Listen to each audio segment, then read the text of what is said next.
Welcome to the Period Besties Podcast with Stasha and Katie. Think about it as chatting with your best friends about all the TMI stuff you've never talked about before with two period coaches who've been helping hormones collectively for over 20 years now. I'm Stasha. And I'm Katie, and we're pulling back the curtain on what it's like in the world of menstrual coaching, from puberty to menopause and everything in between. We're here to show you how period coaching can save the day. We'll share practical tips and information you can put to immediate use to improve your hormones and happiness.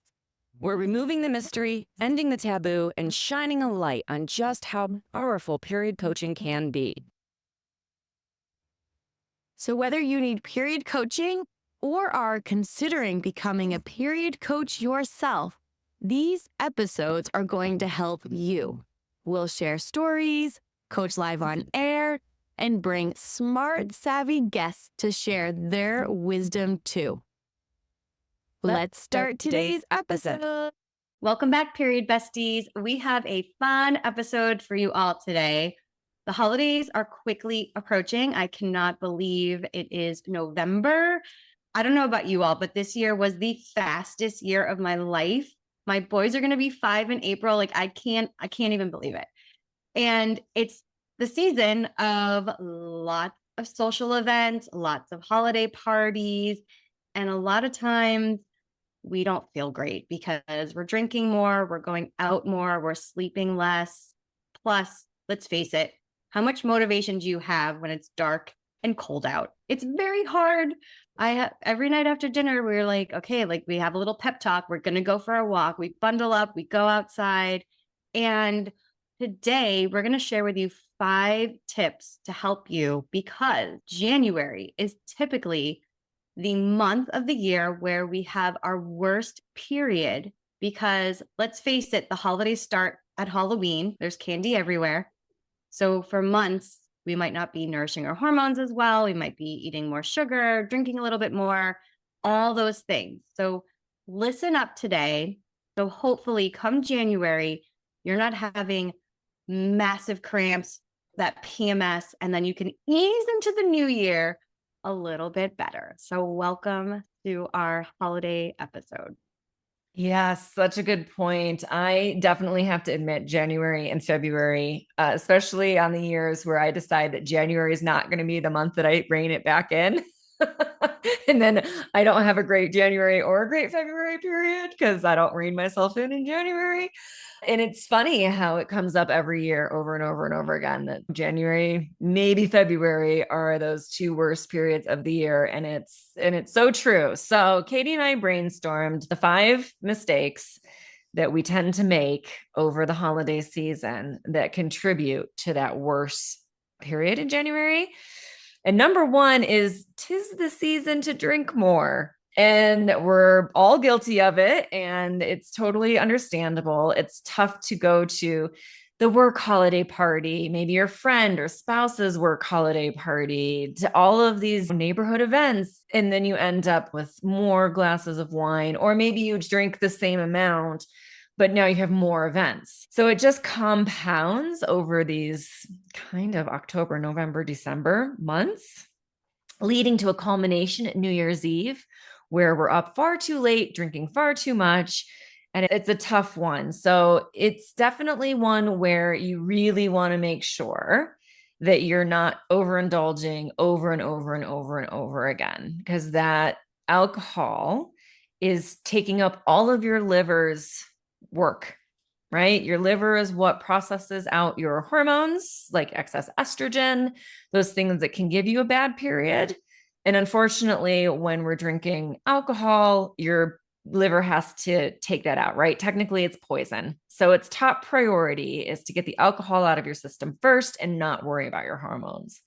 So then we end up with all these compounded hormones over and over and over again, month after month. And so by the time we roll into January, we have all of this compounded hormones over these months that have added up and leave us in this terrible January, moody, PMS-y, emotionally roller coastery time. So definitely putting a plan into place to help you so that you're not drinking as much over the holidays. And maybe it is going in and having that one drink when you get there to toast, to clink, to whatever, and then move on to something. As a bartender for like over a decade, I had a lot of tricks to make it look like I was drinking when I wasn't drinking. So, because it just gets to be too much.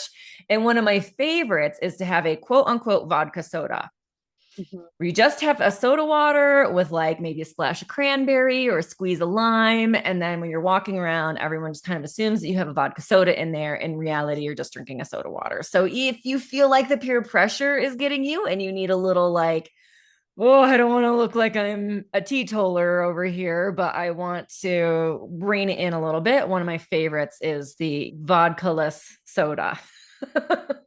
That's what I do. I cannot drink at all anymore. I've been getting terrible migraines. So I'm just over it and just done. I don't need it. So yeah, I'll do that. Sometimes some of the bars have really good kombucha on tap now. So I'll get a kombucha.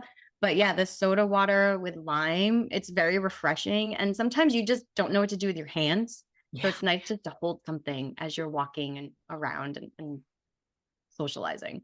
And mocktails are becoming quite the thing these days, right? So now when I go to events, I actually end up taking some of those. There's like cans of mocktails and bottles and mixers and things. So a lot of the times when I'm going to events, I'll take a straight up mocktail with me and just go, hey, or like a friend is hosting a party and I already offered to bring mocktails or to make mocktails. So I just asked her if she had a pitcher, I could make something in. And so I'm going to make some mocktails for the event for those of us who just don't really want to drink. And so we'll have a mocktail option. So there's less of that you look strange kind of situation going on. No, definitely. And I keep bringing this up because I think it's really interesting, but there was a study that came out this year that said the amount of alcohol that was safe to consume, and it's actually 0. Yeah. And I think every year there's articles that go around like, this is the healthiest alcohol to drink. And not unfortunately, but it's 0. So if this is something that's part of your lifestyle, just know it's not necessarily healthy, quote unquote, right? Do what feels good for you, but just know that a lot of times it might not be what you're eating necessarily that's contributing to hormonal imbalances in your life, right? The alcohol definitely plays a big role in that. And it's just something that's socially accepted. So we don't really necessarily even think about how that's affecting our hormones because it's just something that we've been doing probably before we turned 21. Yeah. Although something that you had mentioned previously was that younger generations aren't drinking as much. So if you're of the younger generation listening to this, kudos to you. Yeah, the sober curious. Well done. A lot of people are very into that. And I keep listening to podcasts about it. And it's interesting because they're like, I sleep better. I'm more focused. I have more clarity. So I'm like, yeah, join the club. It's just interesting how things are shifting and changing. And we're not saying never, ever do something, but I think it's really important to, as you're doing something, notice how your body's responding. Once I made those connections, because I barely drink, but I was making those connections over the summer. I'm like, oh yeah, like I cannot put any alcohol in my body. Yeah. Oh, absolutely. Same. So first of all, alcohol definitely is a really big contributor to increased PMS symptoms, migraines, headaches, mood swings, sleep issues, bloating, cramps, all of the PMS biggies. Alcohol is definitely one of the top contributors to that. So if of all these 5 tips, if you do drink, maybe take a little bit to heart and put it into a place of more moderation throughout the holidays because it can make the biggest impact with the least amount of work or effort. I agree. So our next tip is, 'tis the season to eat more sugar. It just is. And then I say that every year, but then I look at what stores are doing and it's every holiday. Like every month there's more holidays that include sugar. Like so different than, I mean, it was always there, but it's just become such a hallmark mainstream thing to have sugar associated with everything. Yeah. But it starts at Halloween. So especially if you work in corporate and you go into the office, people that have extra Halloween candy just bring it into the office. And then you have buckets of candy everywhere you turn. And the thing is, when you start eating sugar, your body becomes accustomed to that taste, but each time it wants a little bit more. So instead of having one Hershey Kiss, right, you now need two to satisfy that craving. And then maybe it turns into three. And all of a sudden you're like, oh my God, like I'm having 10 Hershey Kisses a day. And they're so tiny that you don't really think about how that's affecting you. But 'tis the season for definitely sugar. So some things that we like to do when baking, I cut every recipe sugar in half and maybe sometimes even more in half. And or we just use applesauce, sweet potatoes. My friend made these amazing brownies this past weekend and she used sweet potatoes. Amazing. The only sugar that was part of that was a little bit of applesauce, and I never would have noticed. They were so delicious. They were on the Minimalist Baker site. So if anybody wants to make sweet potato brownies, I know Stasha has some recipes as well, but these were like, I'm not a baker. Everything I bake is like super, super easy, but there's a lot of steps. I looked at it. I was like, oh, I don't know if I'll do that. But if anyone likes to bake, check it out. Bananas, different things like that. Using cacao as chocolate source rather than cocoa or anything like that. Also thinking about alcohol, right? We sometimes don't think about the amount of sugar that's in alcohol versus because we're not chewing it versus like when we're eating chocolate cake, we definitely know that there's sugar in there. So being mindful about just in general, the amount of sugar, try to have less than 20 grams of added sugar a day. Sometimes one energy bar that's also mostly sugar can have 50 grams of sugar in there. So it's those holiday drinks from Starbucks, right? When you actually look at the amount of sugar that's in them. So even then, if you're going and getting a drink, you can always have them only not even put a pump in, right? Or put half a pump in. There's so many different small modifications that you can make, but the sugar hangover is real. Yes. Oh my God. I know when I eat too much sugar, the next day I feel like off. My whole body just feels sluggish and tired. But it's something that like this is the thing too. I love pumpkin pie. I love pecan pie. Like I'm going to eat that and I'm going to enjoy it and take my bite and like really feel that maybe I'll have 2 pieces of pumpkin pie. But then the next day, I'm really trying to pull back and trying not to have a lot of sugar the next day so that my body doesn't get used to that. So a lot of it is like indulge, enjoy, and then go back and keep that blood sugar balance, get enough protein in, drink enough water, eat enough healthy fats so that your body isn't having that drop in blood sugar where you're craving the sugar, because that's where it always trips me up, right? So enjoy, indulge. And I always say, eat what you actually love to eat. If you don't love pumpkin pie, but you love pecan pie, go for the pecan pie. But you'll definitely, we all will have more sugar this holiday season. It's undeniable. It's just going to happen. But really trying to drink the water, the blood sugar, like I mentioned, all these things to help keep us balanced will just help us not have that sugar hangover, because sugar also impacts our hormones a lot. Just reducing the amount of sugar you intake the next few months will also help reduce the cramps and the PMS come January. For sure. Yeah. Some of my favorite things was I make black bean cookies, and we love doing this for Halloween, right? So I make pumpkin cookies and then I make black bean cookies. They're black and orange. So for Halloween, we do that. But then I take it into Thanksgiving, which is coming up soon. When I went gluten-free, there was no gluten-free substitutes. So I didn't make pie. I made ramekins of like mousse. So we had a pumpkin pie filling essentially, but I made it and put it in ramekins, or sweet potato pie, ramekins. So there's no pie crust, but then it looked really fancy and everyone loved it. And it just stuck because everyone was like, yeah, but you could buy a pie, but like, these like super fancy, baked apple ramekins and things. Just everyone loved it. They thought they looked so fancy and upscale. And so now they've stuck, and that just cutting out the pie crust made an enormous difference. And then it looked so much fancier on the table for Thanksgiving. And then the same thing for Christmas. We did the same thing. And even in Christmas, I found this Polish recipe for poppy seed cake, essentially poppy seeds and egg whites. And that's what the cake is. Naturally gluten-free. There's no flour in it, but you're essentially blending the poppy seeds with egg whites. And I cut the sugar down in the recipe substantially.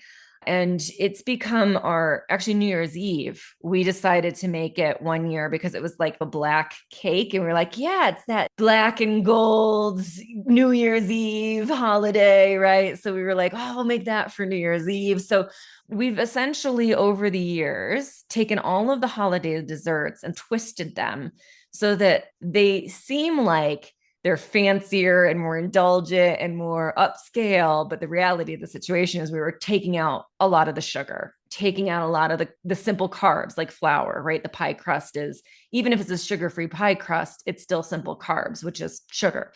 So we just took a lot of the little extra sugars and things and ditched them, added fiber like the black bean cookies, the higher fiber content. So it helps slow the sugar absorption down. Sweet potato pie, higher fiber content. So it slows that sugar absorption down. So just modified things in a way that it reduced the sugar intake with it originally, still felt really indulgent and celebratory, but helped with that sugar craving afterwards. And then one of the easiest things you can do, like Katie said, eat your protein first, eat your fiber first, eat your healthy fats first, have your sugar, and then do like 10 minutes of walking around. Go for a little walk afterwards, do a little tidying up in the kitchen. I'm not saying clean the whole thing after Thanksgiving, but maybe do a little 10 minutes worth of tidying up before you go crash out on the couch, because it can really make a difference for that blood sugar level. Just a little bit of movement after pie. And then I have very much a tradition of the morning after Thanksgiving, I'm having pie for breakfast. It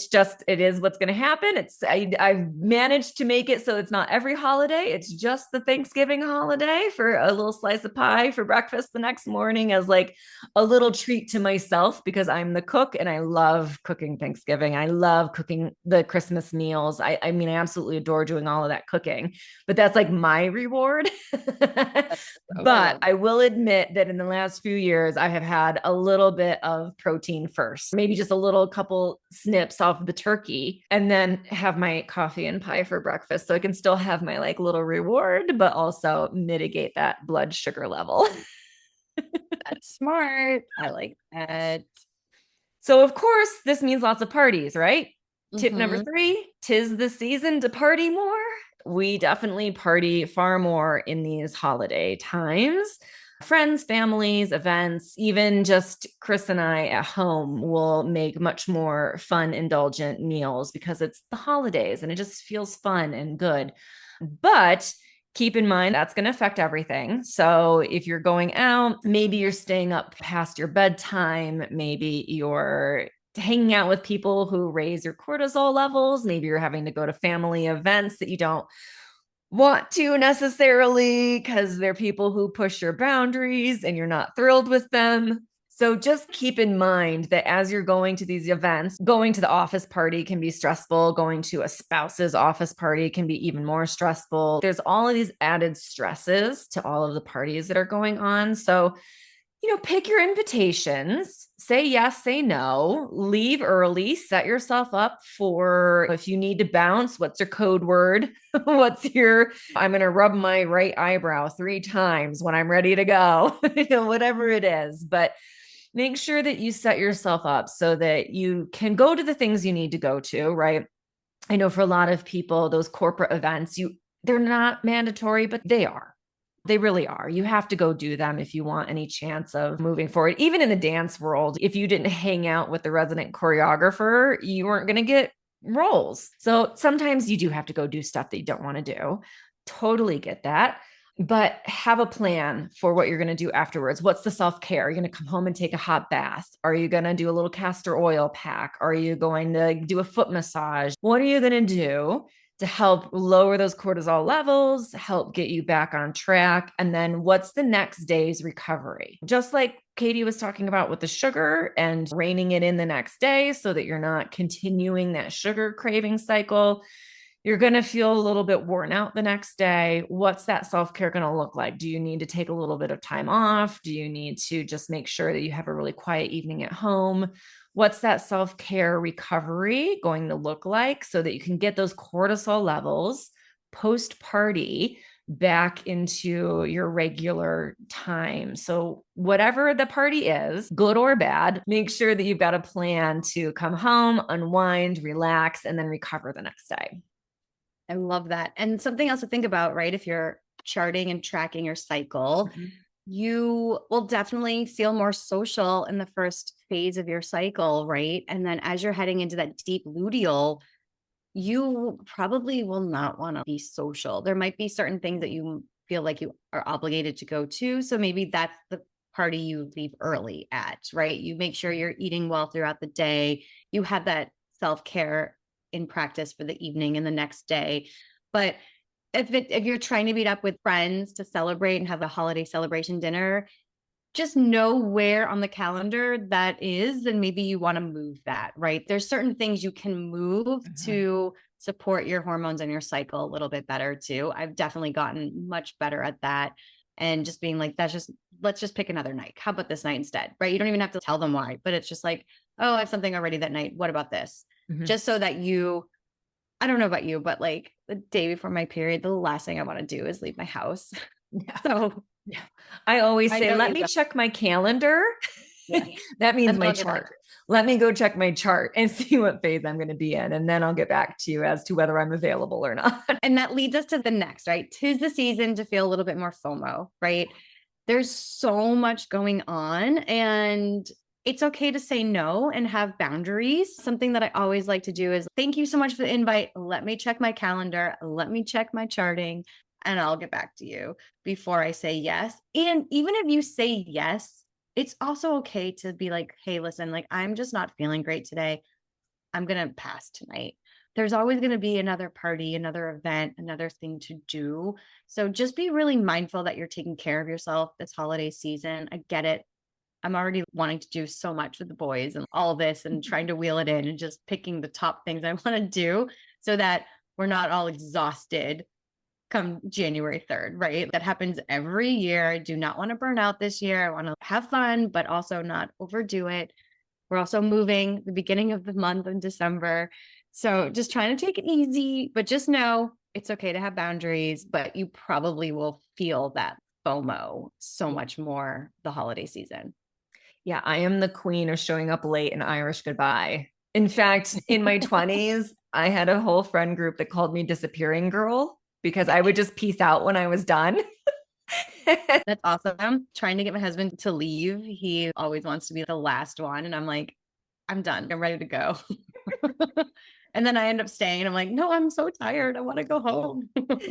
Yep, it's a big one. But that kind of actually segues us into the last one, which is 'tis the season to be a couch potato. It's one that you get, it's such a funny juxtaposition where it's like, I have to go out to all these parties, but then I'm going to come home and do nothing. And I'm just going to lay on the couch the rest of the time.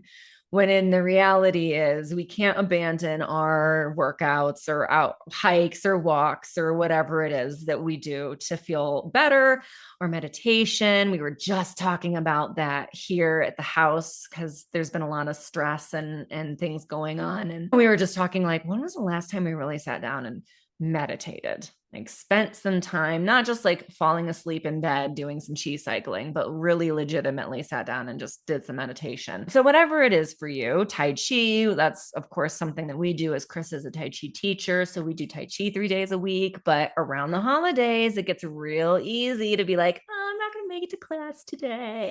It can get really easy to start prioritizing the parties, but then deprioritizing the little things throughout the day that help us feel better and do help control that blood sugar, do help process things out through your body, help take the load off the liver, right? That working out helps you get some of those toxins out via sweat. It takes a little bit of the load off the liver.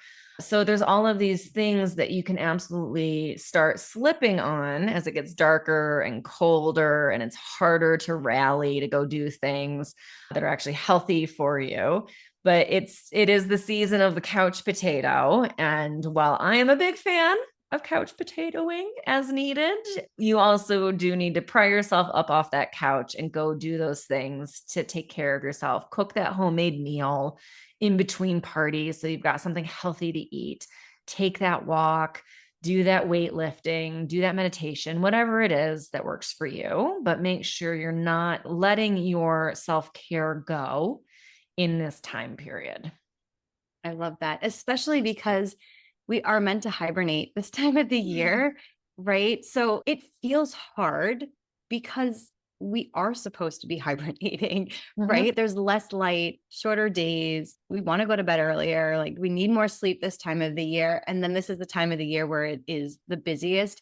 And it's also for a lot of corporations end of the year. So trying to tie everything up in terms of financials and everything by the end of the year too. So it is a lot, which is why it's so important to really nourish and take care of yourself and be mindful of all the things, all the extra things that you're doing, and put on your calendar workouts, put on your calendar timeouts, right? Where you're just like not going to say yes to any invite because you need that downtime. Get sunshine on your face, go for a walk after lunch, help your circadian rhythm, get that fresh air, even if it's cold. That fresh air is going to really invigorate you and help you. But it does feel hard because society's having us play and party, and our internal clock and our internal body wants to like hibernate. So that there is that hard luteal phase of the year. Yes. Yeah. And like it's that luteal phase of the year where as a whole, when it's cold and dark out, you want to do what you would normally do in that deep luteal phase, or menstrual phase. You want to hibernate. You want to just relax under the covers for sure. I know you made a really good point with the getting some sunshine on your face. I have seasonal hikes in the summer because it's hot. We go hike, or I go hike with the dogs in the early morning or in the evenings because the height of the day it's hot, and this UV index is crazy on the top of the mountains, 12 in the peak hours of the day. Yeah, like really should not be outside. So in October, November, depending on when the cold hits up here, I have to make that segue from my morning and evening hikes to actually going for the afternoon now. I am trying to go between noon and 3 for that hike so that the sun is at its peak. So I am getting some vitamin D so that I am getting out there into the air and the wind. And I love hiking in the snow, but if I don't do it in that peak time of day, by the time evening rolls around, it's cold and it's dark and I'm not going to do it. So I had to start putting it in my calendar. I like that. Yeah. Hopefully these tips will help all of us just stay a little bit more mindful about everything that's coming up and taking care of your health, your hormones, so that you're not having a crappy January where you feel really burnt out. That definitely was me last year. It was really this January. I feel like everyone I talked to, it took weeks and weeks for everybody to come back. So hopefully these tips are helpful. Really, ultimately, January is not the end of winter. Right? Oh God, no. It's like the coldest, darkest time of the year. So it's tough to like January 1st, new year, new me already. And then when you have all these like cumulative hangovers, essentially. Yeah. It can be rough, but I don't want to start the year off that way this year. So no. So we're going to do all these things. We're going to take care of ourselves, and wishing you happy holidays. Let us know which tip you try and how you actually feel come January, and just enjoy the holidays too. Bye for now, everybody. See you in our next episode. A big shout out and thank you to our sponsors for today's episode, Period Coaching School and Katie Bresek Wellness. Thanks to you, our favorite bestie, for listening to the Period Besties Podcast, where no topic is TMI. And of course, share this episode with your besties.